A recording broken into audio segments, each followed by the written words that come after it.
महायुतीमध्ये घटक पक्ष असलेल्या आरपीआयला अजूनपर्यंत भाजपने या महापालिका निवडणुकांमध्ये विश्वासात घेतलं नाही, म्हणून आरपीआय आता बंडाच्या पवित्रात आहे.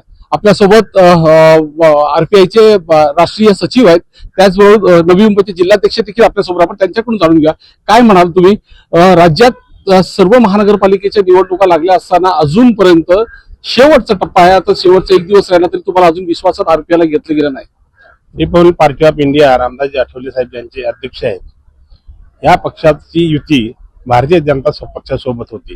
त्यानंतर महायुती निर्माण झाली, परंतु सर्वप्रथम भारतीय जनता सोबत जाण्याचा मान किंवा सन्मान आणि ज्याच्यामुळं भारतीय जनता पक्षाची राजकीय संपुष्टात आली हा रिपब्लिकन पक्ष आहे. आणि रिपब्लिकन पक्षानं सदैव साथ दिली आहे. 2014 पासून आतापर्यंत खासदार असतील, आमदार असतील किंवा कोणी असतील, यांना सर्वांना निवडून देण्याची जबाबदारी फार मोठ्या प्रमाणात रिपब्लिकन पक्षाने पार पाडली आहे. नरेंद्र मोदींचा पंतप्रधान, त्याचबरोबर देवेंद्र फडणवीस यांचा मुख्यमंत्री होण्याबाबतचा जो विक्रम होत आहे, हे सुद्धा सर्व रिपब्लिकन पक्षाच्या माध्यमातून झालेलं आहे. याची सुरुवात रिपब्लिकन पक्षाने केली होती. आज महापालिकांचा रणसंग्राम सुरू होत आहे या ठिकाणी आणि त्यांना नवीन भिडू मिळाल्यामुळं रिपब्लिकन पक्षाला ते आज कोणतीही गिनती घेत नाहीत. तर रिपब्लिकन पक्षाने यावेळी असं ठरवलं आहे की जर महायुतीमध्ये आपल्याला स्थान मिळत नसेल किंवा भारतीय जनता पक्ष आपल्याला योग्य तो मान सन्मान राखत नसेल तर स्वतंत्रपणे आपण निवडणुका लढवूया. त्यांनी जर मान राखला नाही तर त्यांच्यासोबत जे आपल्या माहिती घटक पक्ष त्यांच्याबरोबर जर काही युती होत असेल ती युती करा. आणि जसे की शिंदे साहेब असतील किंवा अजित पवारांचे राष्ट्रवादी असेल, म्हणून महायुतीमध्ये भारतीय जनता पक्षानं या पूर्ण महाराष्ट्रभर अजिबात कार्यकर्त्यांना विचारत नाहीत. मी ठाणे जिल्ह्याचा प्रभारी आणि निवडणूक हे असल्यामुळं ठाणे जिल्ह्याचे सर्व महानगरपालिका जसे की मीरा भाईंदर आहे, वसई आहे, कल्याण डोंबिवली आहे, भिवंडी आहे, उल्हासनगर आहे, नवी मुंबई आहे, ठाणे आहे, या सर्व ठिकाणी कार्यकर्त्यांना फॉर्म भरण्याच्या सूचना दिलेल्या आहेत. स्वतःच्या ताकदीवर आपण लढूया. त्याचबरोबर जर कुणाबरोबर युती होत आहे त्याच्याबरोबर लढूया.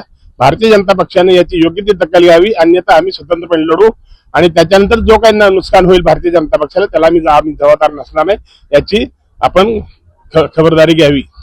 काय म्हणा तुम्ही. आता नुकतेच वनमंत्री गणेश नाईक यांची भेट घेतली, तुम्ही जिल्हाध्यक्ष आहेत नवी मुंबईचे. काय नक्की बैठकीत झालं? आतापर्यंत तुम्हाला फक्त तुमचा वापरच केला गेला?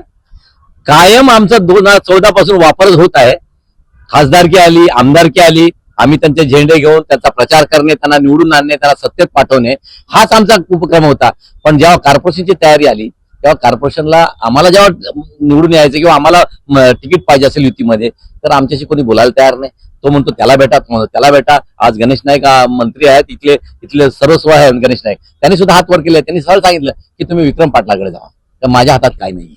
तर अशी परिस्थिती जर असली भाजपने 2014चा इतिहास त्याने भाजपने बघून घ्यावं की आपली परिस्थिती कशामुळे सुधारलेली आहे आणि कोणत्या पक्षासोबत आपण राहून आज इथपर्यंत आलेलो आहोत. हे विसरता कामा नये. प्रत्येकाची वेळ येईल आणि ती वेळच तुम्हाला आठवण करून देईल की नाही आपण ती चुकलो कुठेतरी. आज आम्हाला जाणीव होते की साधं कॉर्पोरेशन मध्ये कार्यकर्ता जाऊ नये.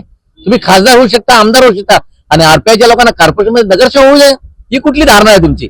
आणि जर असंच तुम्ही करत असाल तर हे याचे पडसाद नक्की होते. काय मग नक्की आता तुम्ही बंडाच्या त्या पवित्रात आहे, कशा प्रकारे बंड केलं जाणार आहे? आम्ही तर स्वतंत्र लढणारच आहोत, कारण आम्ही प्रत्येक कार्यकर्ता सांगितलं आपल्या फॉर्म भरा. ज्यांनी फॉर्म नाही भरला असेल तर जो चांगला विचाराचा माणूस आहे, ज्यांनी आपल्याला धोका दिला, त्याच्या विरोधात कोणी असेल त्यांना मदत करा, अशी आमची भावना असणार आहे. नक्कीच बंडाच्या पवित्रात संपूर्णच आरपीआय आणि ते सर्व जागा आता स्वतंत्र लढवणार असल्याचं देखील त्यांनी स्पष्टपणे सांगितले. विनय म्हात्रे, न्यूज 18 लोकमत, नवी मुंबई.